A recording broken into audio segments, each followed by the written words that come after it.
We're pleased to visit with Matt Donnelly, the head wrestling coach for the Phillip area. Matt, thanks for joining us here at Black Hills TV.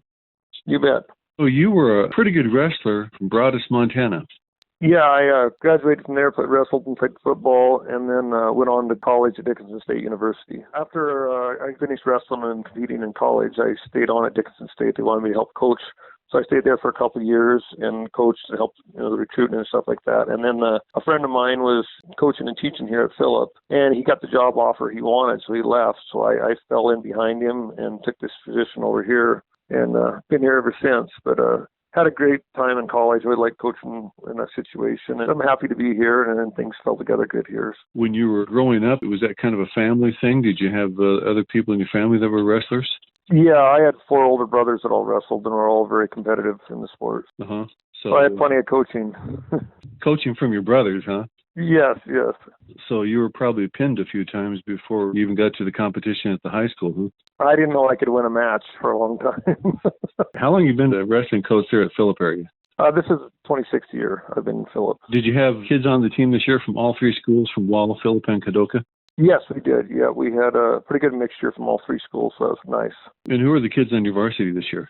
At 106, it kind of bounced around a little bit. We had Jace Blasius, who wrestled a lot of varsity for us, but at the end of the season ended up being Kip Cordes. Kip had a good year. He ended up being 7th at state. And then at 113, we had Riker Peterson. He had a good year. He got beat in overtime by a kid who got 3rd at state to place, so that was a big one. And then 120, we had Thane Simons.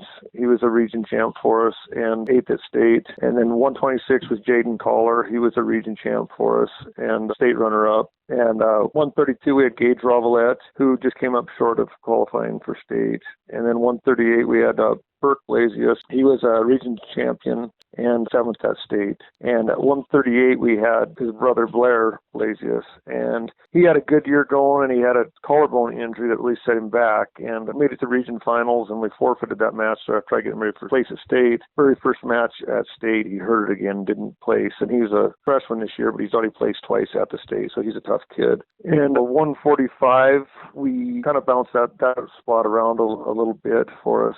And then 52, we had Jensen Fitz wrestled there for us, and he didn't qualify for state. And then 152 kind of moved that spot around a little bit. 160, we had Lincoln Kane in there. 170, we had Grayson Devries, who was a region runner-up and a state qualifier. And then at 195, we had Cody Donnelly, who was region champ, undefeated going into state finals, and lost a tough match to a kid that he beat earlier. And then at 220, we had Victor Dennis, and he was a state qualifier for us.